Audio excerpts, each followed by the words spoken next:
19 सितंबर का दिन कुमकुम भाग्य के घर में तूफान लेकर आया, क्योंकि जिस सच को इतने दिनों से छुपाया जा रहा था, जिस राज ने हर रिश्ते को अंदर से खोखला कर दिया था, आज वो राज सबके सामने आने वाला था।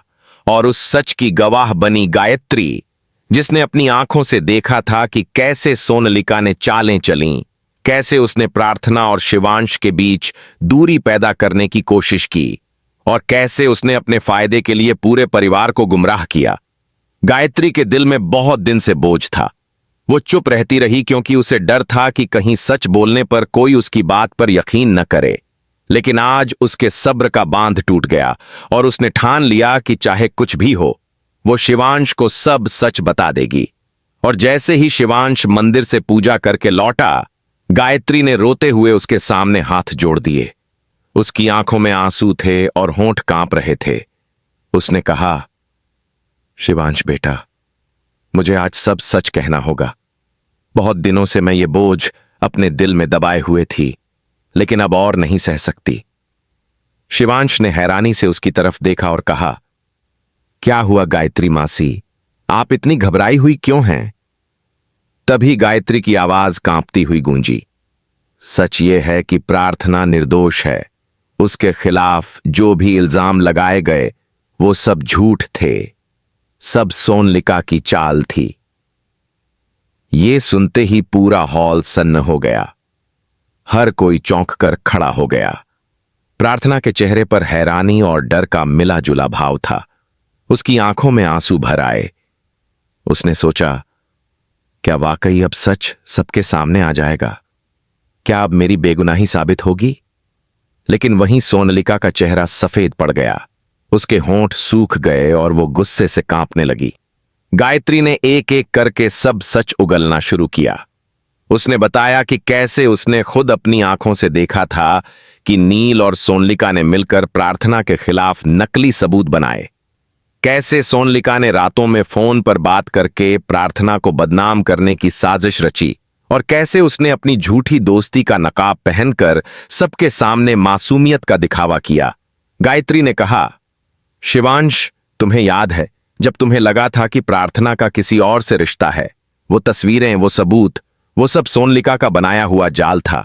मैंने अपनी आंखों से देखा था कि कैसे उसने मोबाइल में एडिटिंग करके वो तस्वीरें बनाई, लेकिन मैं डर गई थी। मुझे लगा अगर मैं सच कहूंगी तो कोई मेरी बात नहीं मानेगा। लेकिन अब मैं चुप नहीं रह सकती, क्योंकि प्रार्थना की आंखों में जो दर्द है वो मेरी आत्मा को काट रहा है। ये सुनते ही प्रार्थना की आंखों से आंसू की धार बह निकली। वो वहीं बैठ गई और रोते हुए बोली, हे भगवान, ये कैसी परीक्षा है? मेरे प्यार को, मेरी सच्चाई को कितनी बार कसौटी पर कसा जाएगा? शिवांश का दिल जैसे 1000 टुकड़ों में बिखर गया। उसने अपने कानों पर हाथ रख लिए। उसकी आंखों में गुस्सा और दर्द दोनों थे। उसने चीखते हुए कहा, नहीं, ये सच नहीं हो सकता। सोनलिका, क्या ये सब सच है? क्या तुमने ही मेरे और प्रार्थना के बीच ये जहर बोया? सोनलिका हड़बड़ाकर बोली, नहीं शिवांश, ये सब झूठ है। गायत्री मुझे फंसा रही है। वो चाहती है कि मैं इस घर से निकल जाऊं, इसलिए उस पर भरोसा मत करो। लेकिन तभी गायत्री ने मेज पर रखा एक पेन ड्राइव उठा लिया और कहा, इसमें वो सारी रिकॉर्डिंग है जो मैंने छुपाकर की थी, जिसमें साफ सुनाई देता है कि कैसे सोनलिका नील से कह रही है कि प्रार्थना को इस घर से निकालना है, चाहे कुछ भी हो। ये कहते ही गायत्री ने पेन ड्राइव टीवी से जोड़ दी और रिकॉर्डिंग सबके सामने चल गई। सोनलिका की आवाज गूंज रही थी, प्रार्थना इस घर की बहू बनने लायक नहीं है। मैं उसे बदनाम कर दूंगी, ताकि शिवांश खुद उससे नफरत करने लगे। पूरा परिवार हक्का बक्का रह गया। दादी की आंखों में गुस्से की आंधी थी। आलिया और बाकी सब रिश्तेदारों के चेहरे गुस्से से लाल हो गए। प्रार्थना वहीं खड़ी थी। आंसू उसके गालों पर लुढ़क रहे थे, लेकिन उसकी आंखों में अब सुकून था कि आखिरकार सच्चाई सामने आ गई। शिवांश ने गुस्से से सोनलिका का हाथ पकड़ लिया और कहा, तुमने मेरे प्यार के साथ खेला, मेरे विश्वास के साथ धोखा किया।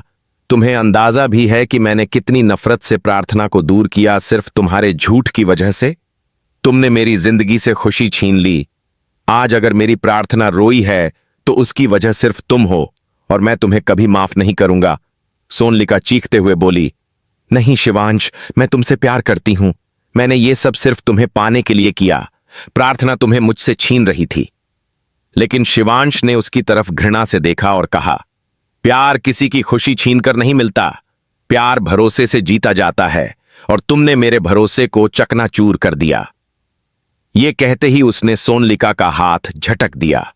सोनलिका जमीन पर गिर गई। उसकी आंखों में आंसू थे, लेकिन अब किसी को उसकी बात पर यकीन नहीं था। उधर प्रार्थना का दिल टूट चुका था।